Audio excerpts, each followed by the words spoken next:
Hello, and welcome to this week's extra special Live from Joe's Mum's Kitchen episode of Pilot Light, a podcast where we watch the first episode of a television series and then we talk about it. My name's David, and I need a piece of shit. Oh, there you two are. My name's Sam, and yes, I am this podcast's resident tweet monkey. And I'm Joe, and glasses make me look weak. They're like a wheelchair for the eye.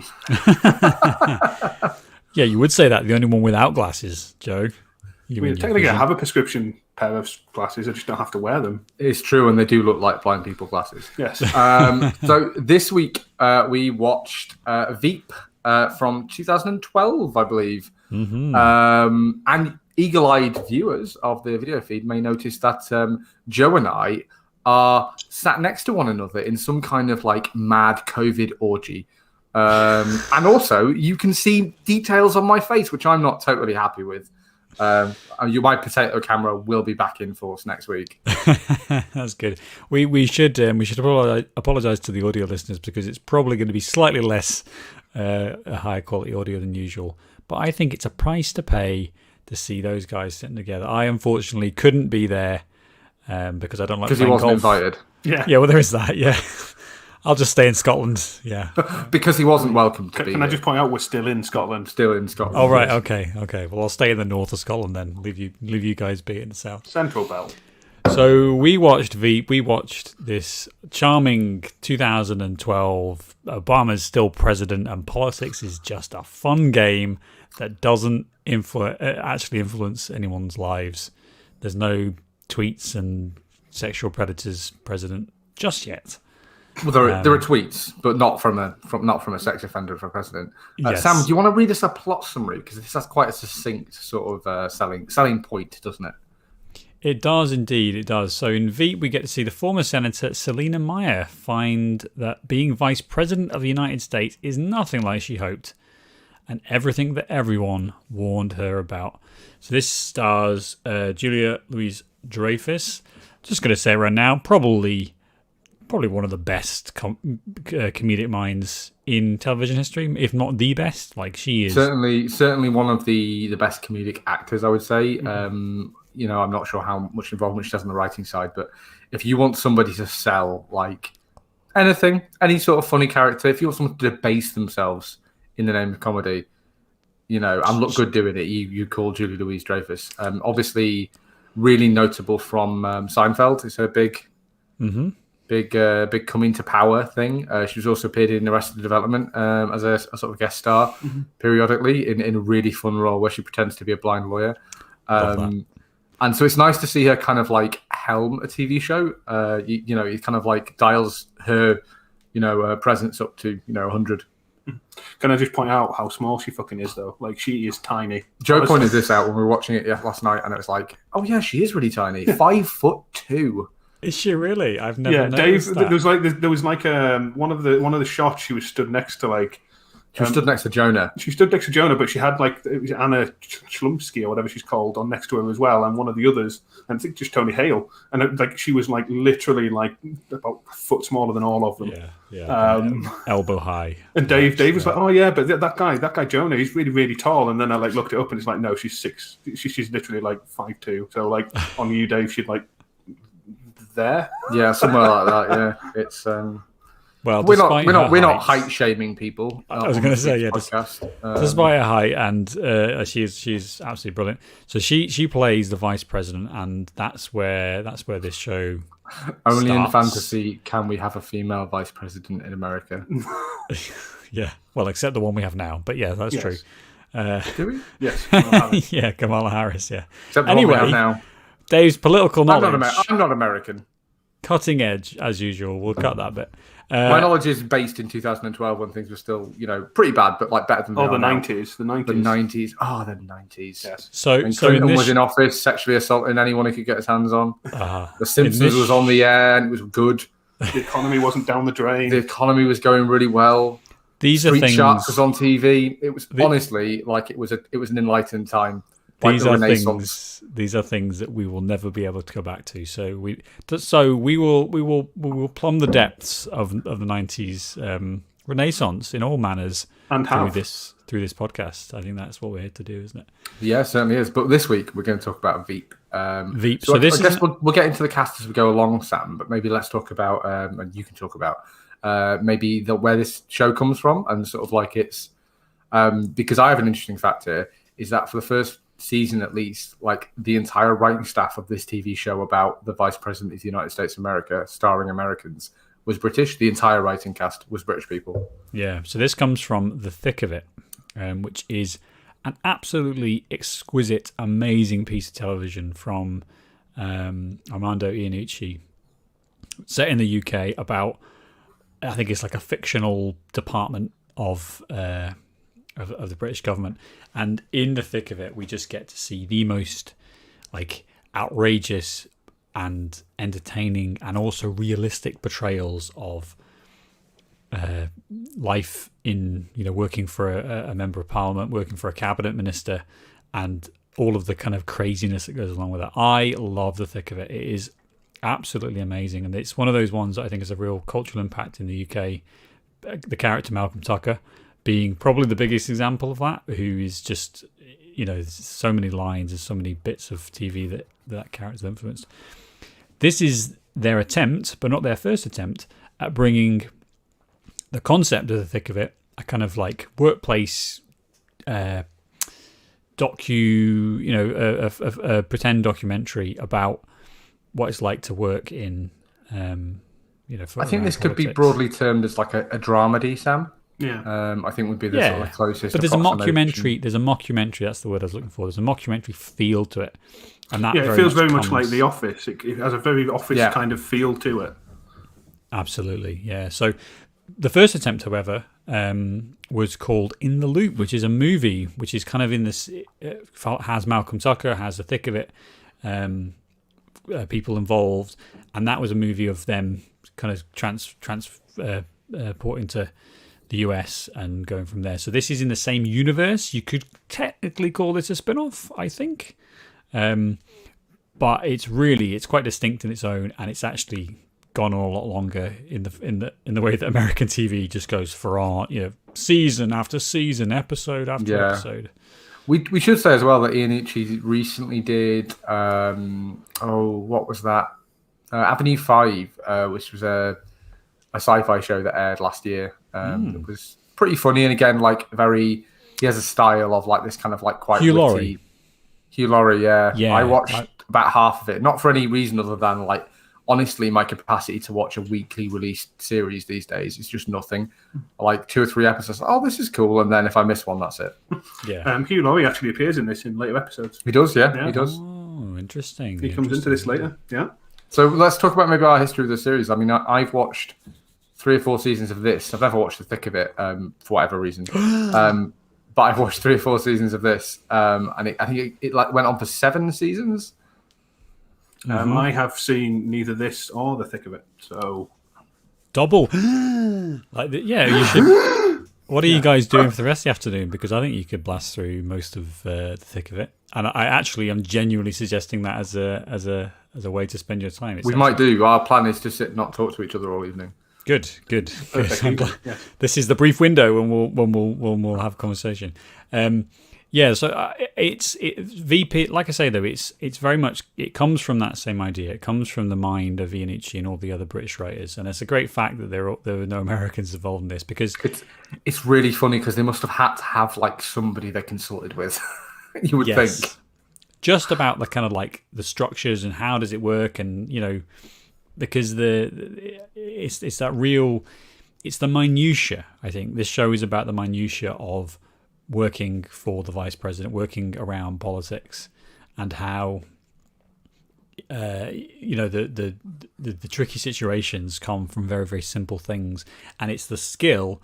And we can get into this as we go through the plot of the episode. It's the skill of taking something that seems innocuous and turning it into a massive shit show that just escalates and builds and becomes just a ridiculousness in terms of the what's going on. So, but yeah, it's very heightened, isn't it? It's a very heightened sort of like reality. It's kind of satirical of politics, but at the same time, I think something that captures really well is like there is not a character in this series, especially of the bits I've watched, who has any real like, agendas or beliefs. It's all just about like perpetuating political power, and that's kind of like the through line is like, this is a great idea. However, if we have to sell out all of this to like look good to the public, we'll do it in a second, no questions asked. Just like real life. It's very greasy. It's very greasy. Most of the plots kind of revolve around, right, we need to like, somehow convince this senator to get behind this, or we need to somehow like nobble this guy, and like, and it's kind of an interesting period as well, because we do have social media plays a big part in the series. Like, everyone's got Blackberries, which I found quite quaint. I had a Blackberry in 2012, so like, this is very much like of the time. Like an animal. Like an animal, Sam. I love that phone. Anyway, so it kind of like captures kind of like a, it's 2012, like in the real world, Obama's in office, and like American politics did feel quite fresh in especially his first term, and like, and so I think this kind of, is a quite a negative view perhaps of like maybe quite a positive outlook at the time, and I think it kind of hits all the right beats, and the characters none of the characters are likable, I should say, in this. Like, absolutely none of them. And that kind of like is to its credit. They're all anti-heroes. they're all quite intelligent. It almost kind of like has an Always Sunny kind of thing too, where like you can tell they're all really nasty people. Yeah. They're basically just like trying to, cat the way to the top. They're willing to like stab each other in the back in a second, in a heartbeat. Politics. And that tone, that feel, that all the swearing, all the nastiness. I mean, some of the stuff is it's quite horrible, isn't it? The way that they treat each other. I think that tone is so. I was just going to say, just on the way that it's like that it's shot. Apparently, like each scene was rehearsed, but that the actors were allowed to like improvise quite a lot. So then the writers would be on set when they were doing these rehearsals. Anything they thought worked, they'd write it into the shooting script. Which and I do think that pays off, Joe. And I think obviously we haven't mentioned Tony Hale yet, who is kind of like great. While I wouldn't say particularly even the second build in this, I think he's like such a huge part of why I like it. And him and Louise Dreyfus are obviously like really experienced, and they've worked together before, like comedic actors. So like I think they could probably bring quite a lot to that in that context of rehearsing it. You've got a script, and then Tony Hale might say, like, because the Tony Hale character in this is, quite a lot like the Buster character in Arrested Development, and like you wonder how much of that is just Tony Hale. And Louise Dreyfus has got like Elaine moments, and again, like you think how much of that is like her personal input, her personality, so like showing through in these characters in I think the best possible way, and I'm sure the other actors as well. But I know them less because just haven't not as famous. But that tone, that feel, and that also creative control that I think Iannucci manages to wield is really important to this. This is a show that came out on HBO, and they're obviously quite famous for being a bit freer, a bit looser about the type of stuff that they're allowed on TV. We can say fuck on HBO. We can like say fuck you, America. We'll say fuck. We'll say dick. We'll say shit. We'll say the C word. Not on this podcast though, because we're a family podcast.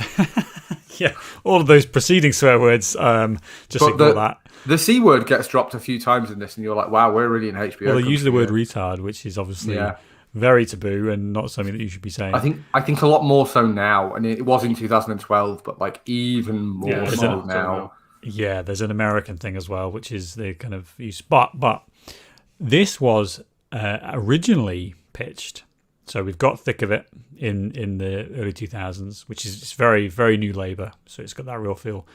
There was also an ABC unaired pilot, which I did look for and couldn't find, from I think around 2008, called The Thick of It, and was basically completely unrelated to Iannucci. He got a writing credit, but he was not involved at all. Written by Mitch Hurwitz and Richard Day. Mitch Hurwitz, American Arrested Development fame. And this was following, I think, a low-level member of Congress. So this is like their first go at trying to turn this into... This sounds like your standard Office-esque. It's kind of like regionalization, which, like The Office is obviously the example of when it worked, but like Life on Mars got a US version that was short-lived, and like I think it's Red quite... Dwarf got a Red Dwarf, I think it's quite common and obviously quite cheap to just take a script that's already been written, change some of the British slang in it, and just like shoot it. Like it's really just like paint by numbers. And you know, The Office is the example of something they did that worked and went and became its own thing. Most of the time, they don't even get a season, and if they do, it's usually one. Like Red Dwarf, Red Dwarf or Life on Mars, And this did not get past the pilot. In fact, Ian Ucci said, quote, "It was terrible. They took the idea, they chucked out all the style. It was conventionally shot, and there was no improvisation or swearing. It didn't get picked up, thank God." So all the things we've been talking about, like the improvisation, all of the kind of casting and that tone, that kind of like the nastiness was missing. And so when HBO picks this up, we get the show that actually it should be, because if you've ever watched Thick of It, like it is aggressive. It's an aggressive TV show. This is dialed down a little bit, but I still think there's that, you know, for a kind of American audience, it's maybe more suited. I think Julia Louis-Dreyfus is a lot less acerbic than Peter Capaldi, who was the lead in The Thick of It, and like and so I think that goes a long way to it. I think that, you know, that it's just that polished element of American politics that maybe, like, especially the New Labour era of British government, like you had, you know, people like what's his face, you know, like you had some very like working class sort of like typical Labour MPs who would not fit that like clone politician mold. Yeah. John Prescott was who I was thinking of. Like, you know, you can't imagine him being like a Selena. I want to say Selena Kyle, but that's not the same character. I want to see more politicians punching constituents. That's what I want to see. That's genuinely, type of politics. And the constituents throwing eggs at them. And I definitely want to see more constituents throwing pies at politicians. Yeah. I think that's something that I could do with more of in my life. I mean, we had people throwing milkshakes at politicians. That's true, and we've had politicians hiding in fridges, and unfortunately, I think, you know, politicians getting shot in the street because life is grim. Again, take me back to 2012 when life was simple. When life was bad, but it wasn't that bad. Let's get into the plot of this episode. But interestingly, we never really see which political party is it the goodies or the baddies. We don't know. Like all the way through. I think all the way. I think all the way through. All the way through, yeah. See. And we also don't get any political cameos, which I was. So I've actually only seen maybe a season of this. I think me and Nicola tried to watch it, and she didn't really like it that much. And so it's, you know, I don't have any time to watch TV that's not assigned for the podcast. But I was expecting there to be like, oh look, it's Al Gore. Here's an Al Gore episode. You know, a bit like The Office, which had a bit kind of more of those cameos. There's a lot of like poorly. There's a lot of not poorly, but like there's a lot of like very.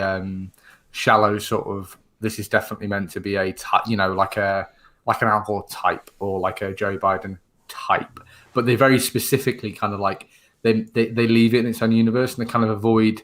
And I think to its credit, they avoid making any of the characters particularly conservative or particularly Democrats. And I think, you know, even to go as far as to not be like get into like blue and red, and it would be so easy just to pick a lane, and they don't. And I think they tread the line really, really well. And actually, like, it sounds bizarre, but this is quite an apolitical show, like, because again, it's not positive about any of these people or anything they're doing, but at the same time, it's not being not positive about any particular party. It's kind of like all politicians are horrible, and that seems they're all very shitbags. accurate. They're all shitbags. That's the universal believable.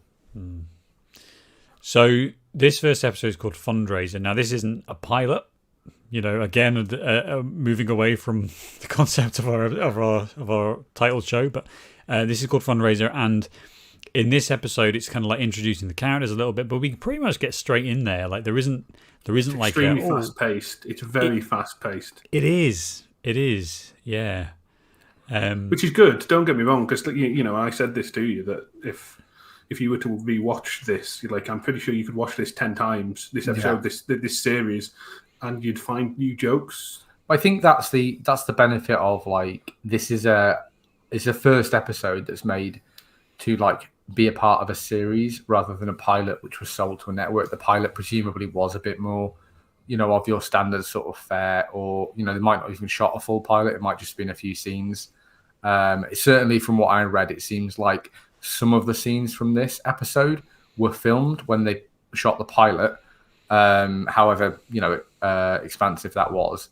and some of the scenes were shot 4 or 5 months later once they've been picked up.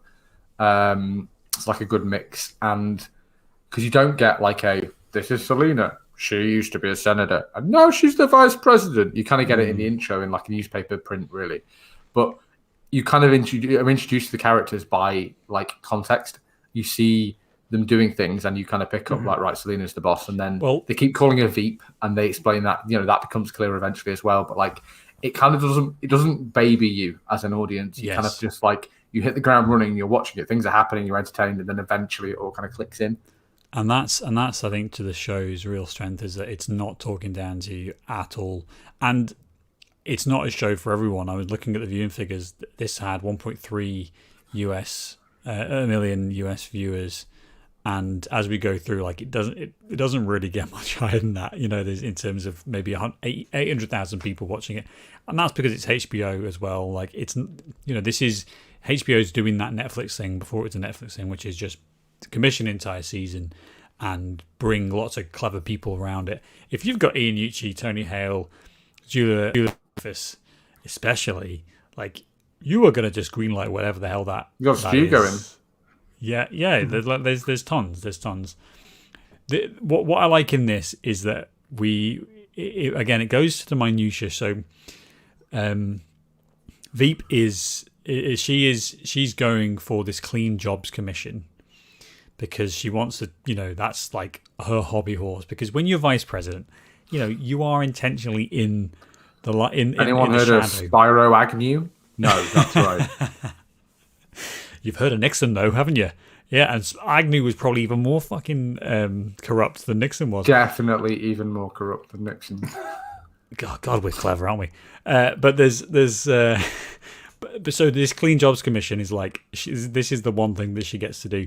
She gets to do Mars missions. She gets to do the second grade stuff that the vice president is kind of like allowed to do. And you do the shit the president does not want to or have time for. Like if there's an event that's like middling and the president's like, I've got a UN meeting to go to, or I've got whatever, like you send the vice president, you're like the whipping boy for the president, and it's kind of it's seen as a stepping stone a lot of the time being vice president, especially if you're Lyndon Johnson. But like it's seen as a stepping stone to like, if you do well as a vice president, if you tick all the boxes, if you do your job, like then you get a shot title, like Joe Biden.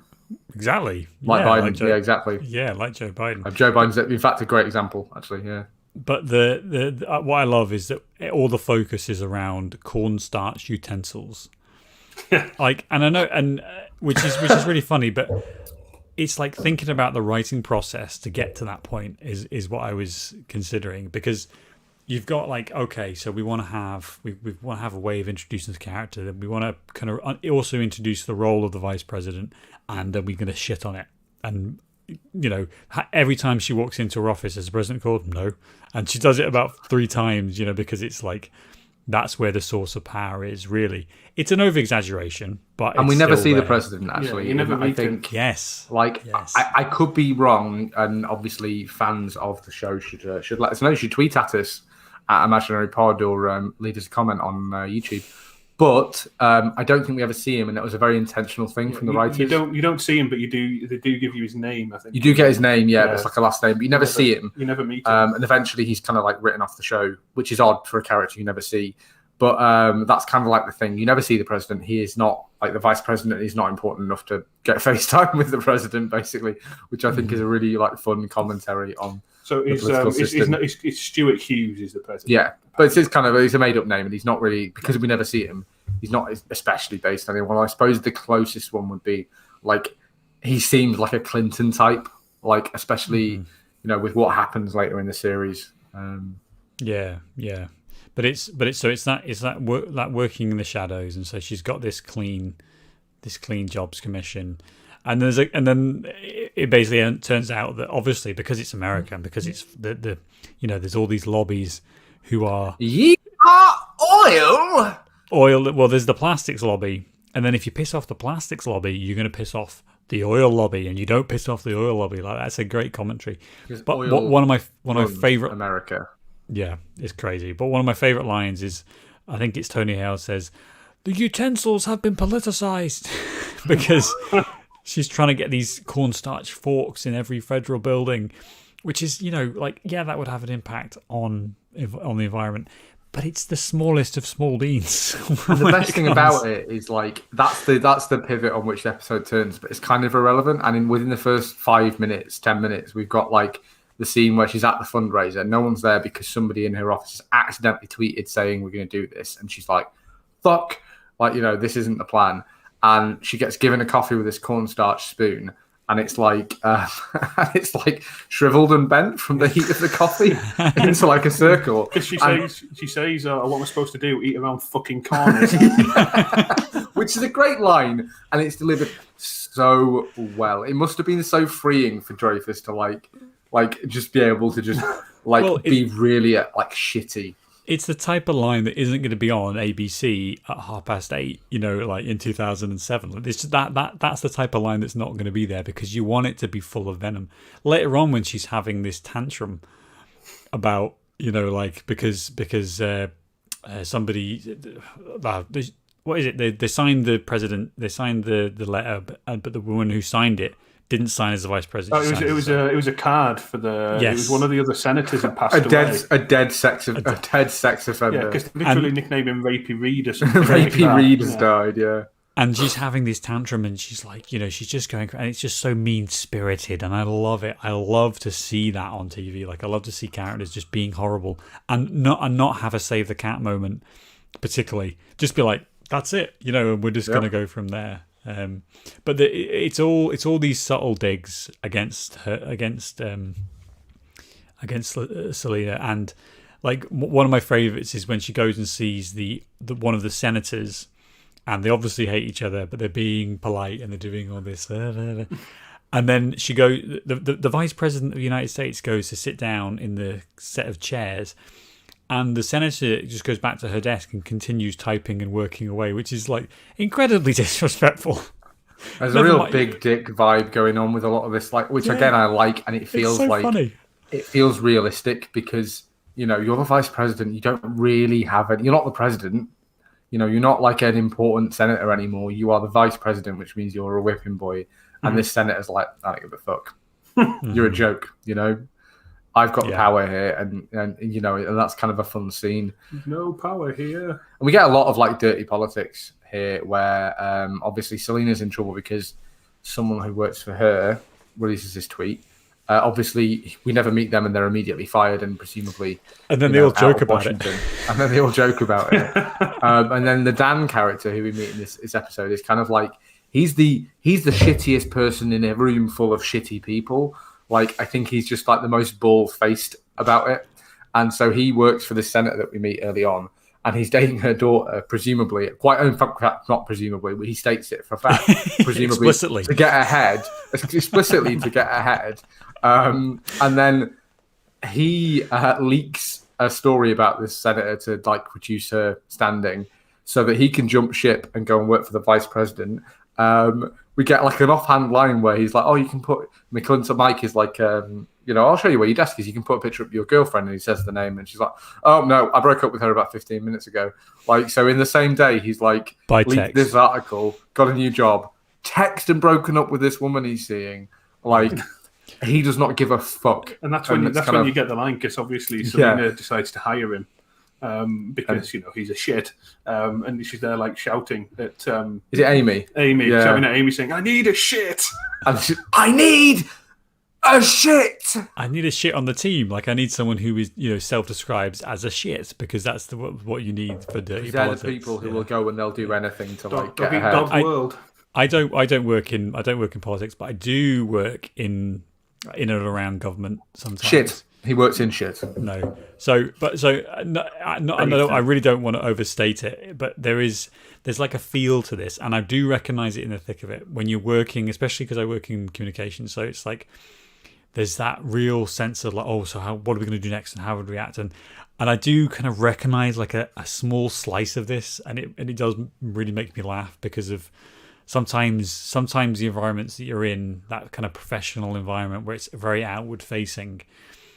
That has a real feel to it, and there's an energy to it as well, which I think is what you get from this that everything's moving, constantly having to readapt and change because we don't know, we've something new has happened and we have to kind of respond to it. And I do find it very fun. There's a kind of truth to it, I think. Radio. You are absolutely right. And there's also like the radiator in the kitchen's just started turning on. I know what you were doing. It sounded like water kind of dripping somewhere. But obviously the heating's just come on or something. So anyway, there's a real element of like I almost call it gallows humor. So if you've known I don't know many politicians, and I'm not big into communications. Obviously, being a self-employed gardener. You're not really cool like me. However, I know a lot of people who work in the care industry and in like palliative care and nursing and things, and there's a real element of like gallows humor. Like I know a nurse who works in palliative care who is a really nice person, but will make really off-color jokes about people dying, like that you would just not expect. And I think it's like a coping mechanism. And there's kind of an element of that in this TV show and the way that these people interact, where like obviously it's an incredibly high pressure, stressful environment, and to deal with it, like everyone's just like, swearing and being incredibly crude and violent and rude to each other, and it's just kind of like it seems like just kind of a way of dealing with the fact that like the pressure, as we it must be incredibly immense. Like this poor like staffer who gets fired off screen in this episode. Tweet like, monkey. This happens over and over again. Quite a lot of our main characters kind of go through phases of like they've maybe fucked up at work and their entire life is down the pan, and the kind of the realistic state of American politics where usually the president can say whatever he likes. That's certainly what Trump has taught us. But, as a politician, you kind of are constantly under that public eye, and that must be really stressful and difficult for like a lot of people behind the scenes to manage. So you get this kind of gallows humor going on, and I mean gallows humor maybe isn't the right word. No, but there's a darkness. But we also see the vice president react in that way, where she has that tantrum and she's screaming and she calls the guy in the a fuckwad or something, and then goes, thing, isn't it? yeah, lovely. Goes, takes a breath, walks in and says, "Oh, I'm really sorry, Jim. It's a bit of a complicated day here today." And you're like, what a euphemism! It's a complicated day. Like everything is falling apart, and you've fucked up in so many ways, and it's a complicated day. Like I can, yeah. I imagine you have days like that working in politics and that sort of thing. It is like you do have days like that. And it does kind of feel almost kind of. Obviously the topics are a bit kind of stupid, but you'd imagine that the vice president is that busy, is that fast paced. But it is again like things like this happen. You remember obviously when Cameron was in office and that story got leaked about him fucking a pig. Like you can imagine there was an office somewhere full of people running around thinking, how do we get ahead of this pig fucking story? And like the conversations would honestly be exactly like this episode. Like, so did he fuck the pig? Oh, we asked. Did we ask him? The pig. Of course he fucked the pig. It was consensual. Of course he fucked the pig, but it doesn't matter if he fucked the pig. Like we've got to. Who's going to ask? Who's going to ask the Prime Minister if he did that? Again, the Prime Minister should we ask him? But there is a group of 20 people who are like, right. Yeah. So the Prime Minister didn't do this, but like we need to get control of this. And again, like there is elements throughout Veep that I've watched where like we have moments like this where someone cocks up, and ultimately you either need to find somebody else to take the fall, or you need to kind of like turn it into something that you can use as a weapon. Yeah. And like again, knowing the news cycle from the other side, like it's fun to see sort of the sausage making going on here. Well, we see two of those things, which kind of coming to conclude the episode, which is one. The vice president makes a retard joke, hoisted on his own retard because of the retard tweet. Yes, yeah, the tweet monkey who sent this, tweet incorrectly, and then we get the thing about the card. So the chief of staff, in fact, signs her own name instead of the vice president's on this condolence card. So, and that's a great example of like.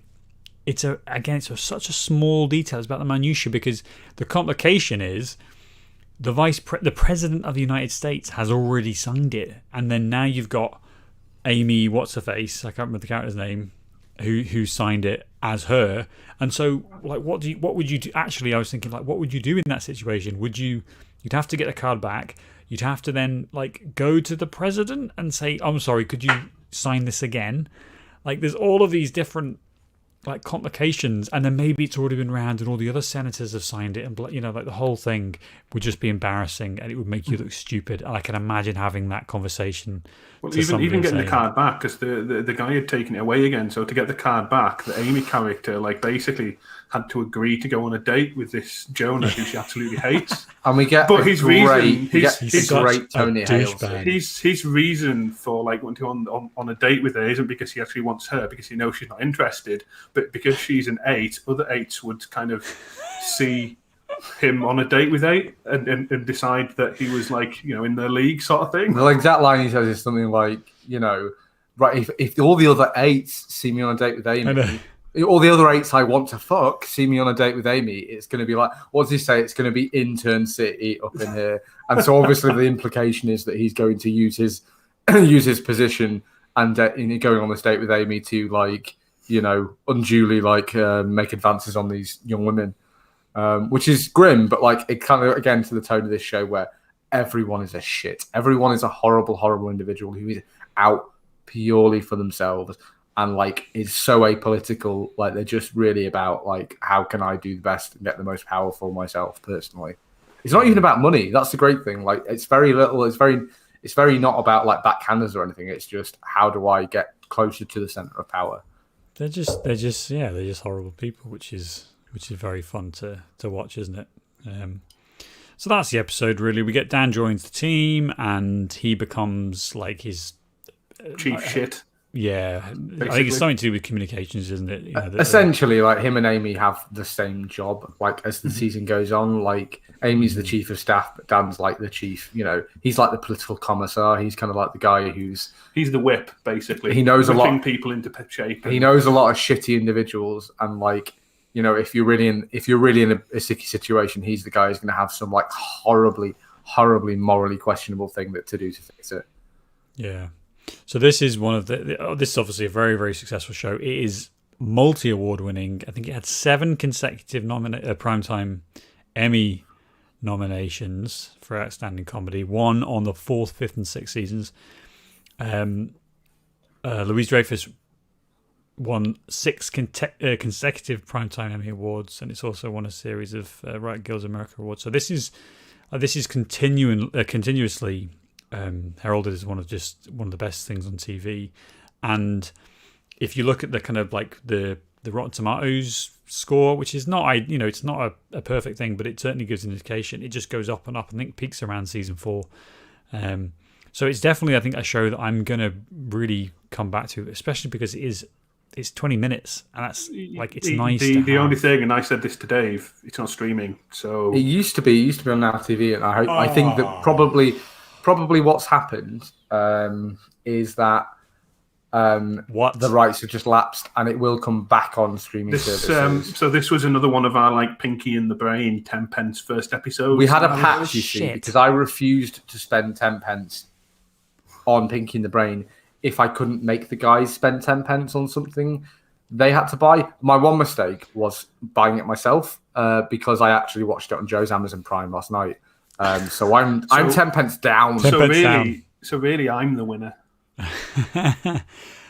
I just looked. It's 17 quid for the full first season. So I mean, what am I? Am I literally a millionaire? Because that's basically the only way.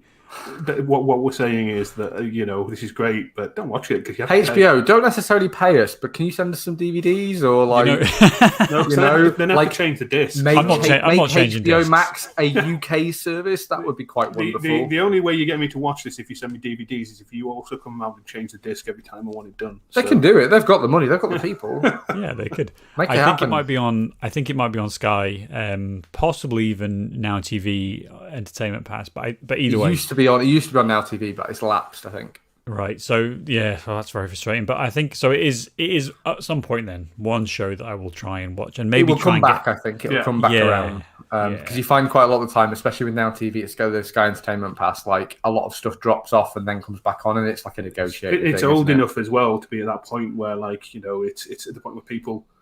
It will be on a rotation because it's finished. I think that's such a huge part of things being on streaming is if you can say, right, there are 7 seasons of Veep, that's going to be it. That's a singular package you can sell. You don't have to worry about future rights or airing rights. It's just a thing. Yeah, absolutely.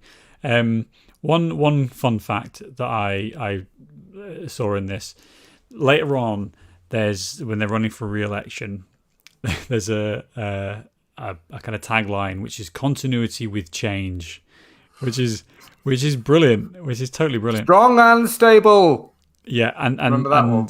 Dreyfus described it as the most empty, banal, moronic political slogan we could come up with, which is really funny in itself.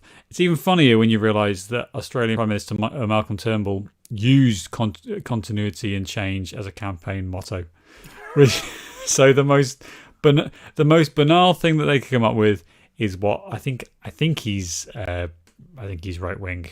Malcolm Turnbull. Australian politics is a mystifying thing involving kangaroos and oppression of native peoples. So let's not touch that too much. Yeah, like almost in a way that's lots of biker shocking. gangs, lots of Mad Max type scenarios, poisonous snakes. It's a heady mix. I've seen the episode of The Simpsons. That's it. The toilets flush the other way. Yeah. At 30 years old, I'm fairly sure that's not right, but I couldn't be certain. And that's not the Coriolis effect. The Coriolis effect is something slightly different. So The Simpsons misled us on that one as well. Lied to me. Damn it, Simpsons. I hope somebody got fired for that blunder. Absolutely. So is there anything else we want to talk about with the Veep? I just want to say again, I think Tony Hale is like one of my favourite comedic actors, and I wish he was in more things because he's great. He is the only character in this TV show who's kind of like the Mike character. Mike McClintock is quite pathetic as well, but he's just soft. He's he's the one character in this who doesn't have any of those hard edges. He doesn't seem like he would thrive in a world like this. And essentially, he's Louise Dreyfus's bag man. He follows her around with a bag. He calls Leviathan. We get all of this in episode 1. That basically contains a step and all of the makeup and things that she might need on a daily basis. And he takes his job way too seriously, he's a Secret Service man. But he's the makeup guy, I've got a muffin because I know that you've got lots of meetings this morning, so you won't have time to stop. He literally just goes and makes a coffee. That's I just think he brings such character to that role that I struggle to think of another actor who could do that and still be quite engaging in it. Yeah, when you put him against Louise Dreyfus, that is just, it's comedy gold, isn't it? And they're both working at such a high level. And to be fair, we haven't really talked about the other cast, but I think there are some really good performances. And as the series progresses from memory, we get to kind of focus on each of them a little bit more. The current comms guy who's got this dog who's really pathetic, and all of that is really funny. So not to. Yes, there's a nice little bit in that when because he says he can't help her with this crisis over Twitter. Because he has to go and look after the dog, and she says, all right, I want you to go home. I want you to walk the dog. I want you to feed the dog. I want you to take the dog out back. I want you to shoot the dog. I want you to bury the dog, and then I want to get you to get back to work. Yeah. Type of work-life balance that would really I would hate to be a politician. I'd absolutely working in and around politics, that might be fun, but to be a politician where you've got to have all of the political news, and you've got to be hard, and also have to kiss babies and shake hands, and not what a horrible life that would be. No money in the world, no power in the world would be worth that. No. On the cast, just briefly, we get Gary Cole and Kevin Dunn join the cast in season 2 as the White House chief of staff people, and they're both excellent. They add another layer because it's quite a young cast, I think. Otherwise, of up and comers, whereas they kind of add this gravitas to it, and especially Gary Cole, who I think is really, really great as the more involved, the more experienced, kind of that presidents may come and go, but they'll be there being running the White House, and they come in season 2 where I think the show also kind of hits its stride a little bit more. It has a bit more fun. We get the Hugh Laurie as a character and a recurring character, and we get a much more playing on the tropes of American politics, which is something that they do really, really well, which maybe we miss out on a little bit in the first of this. Absolutely. Well, there we go. So we've watched Veep. We've watched Veep, and I hope to be able to watch some more of it soon. This is always fun to get into American 20-minute sitcoms as well. Like that's a happy place to be. This was 30 minutes, just to be clear. Yeah. God it's damn it. quite long. 30 minutes, it's outrageous. And What are we week watching? What are we doing next week then? Because is, one of your choices, I believe, Sam. Living with Yourself, I believe. Is that, by the way, is that the Paul Rudd one? I have no idea what that is. I'm sure, Are you sure it's my choice? I'm sure you picked it. Somebody Google it quick. I am doing it right now. So It's got Paul Rudd in it. I've seen this. I've seen this, but I didn't recommend it. Yeah, it's the Paul Rudd one where Paul Rudd talks to Paul Rudd, like he's featuring in episode 1 Tom Brady. Yeah. Wow. Okay. So I actually knew. I didn't know the Tom Brady thing. I just knew that it was Paul Rudd. Sam, I obviously I've got you covered here. Facts are important. It stars Paul Rudd opposite Paul Rudd. Already perfect. It's good. His wife is an attractive redhead woman. Okay. I know that's doing it for you. I like it. And Tom Brady is involved quite intimately. Wow. Does Tom Brady get hurt? We know, sort of. We finally get to the truth of why Tom Brady is seemingly ageless. Interesting. So we're going to combine our two favorite things, which is talking Tom about Brady. TV. No, the NFL, American football. We're a secret American football podcast, and I think if we can garner enough Patreon subscribers to our imaginary Patreon feed, we could just transition into an NFL podcast because we'd have the audience. We've joked about this a few times, but if Tony Romo's free, open invitation, Tony Romo. You want to come on any episode? You want to come on? You want to come on the Street Sharks pilot episode? Like, get in touch. We can arrange that. You can even choose the topic. We don't give a fuck. Pick a TV show. Pick a film. We'll even pay for it. I would take Chris Collinsworth. I really would, to be honest. Like, I don't think we need to aim quite so high as you don't ask, you don't get. Yeah. Well, Chris can be the backup then. I'd like to extend that to anyone who's played in the NFL, like professionally. Like, get Brett Favre on here. You know, I know you're out there, man. You're listening to this. Get down here. We'll have you. I reckon you could get OCM and you. I'm not Jay Bell, you know. Antonio Brown, we'll have you. We've got some questions. You come on down. Well, it looks like that transition to an NFL podcast has already begun. So I think we'll leave it there. Thanks for listening, and we'll see you next week on the Imaginary NFL podcast. See you next week. Ta-ra.